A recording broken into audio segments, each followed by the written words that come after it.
ఛే, మొన్నటి వరకు నాతో తిరిగిన వ్యక్తి ఈ రోజు నుంచి లేడంటే నమ్మలేకపోతున్నాం.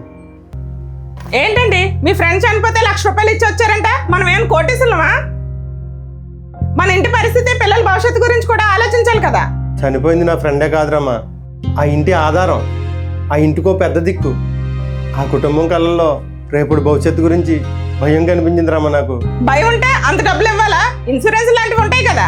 ఏ ఇన్సూరెన్స్ కంపెనీలైనా మనిషి చనిపోయిన మరుక్షణమే డబ్బులు ఇవ్వదురమ్మా. మరి మన ఖర్చుల సంగతి ఏంటండి? 1,000-2,000 ఇస్తే సరిపోయేది కదా. చూడరామా, ఏదన్నా ఫంక్షన్కి వెళ్ళి మనం డబ్బులు ఇచ్చేది మన గౌరవం కోసం, కానీ నేను ఇప్పుడు ఇచ్చిన డబ్బులు ఆ కుటుంబం ధైర్యంగా బతకడం కోసం. నేను చేసిన సహాయం ఆ ఇల్లు గడవటానికో ఆ పిల్లల చదువులకో ఉపయోగపడుతుందని చిన్న భరోసా అంతే. నన్ను క్షమించండి, నేను డబ్బుల గురించి మాత్రమే ఆలోచించాను, వాళ్ళ బాధ గురించి ఆలోచించలేకపోయాను. చూడరామా, మన దగ్గర ఉన్నది డబ్బే కావచ్చు, కానీ మనం ఎదుటి వరకు ఇచ్చేది భరోసా అయితే అది ఎవరి జీవితానైనా మార్చేస్తుంది. నిజమేనండి, అందరూ ఆడంబరాల కోసం ఖర్చు పెడతారు కానీ ఇలాంటి వాటి కోసం ఆలోచించరు. మీరు చాలా మంచి పని చేశారు.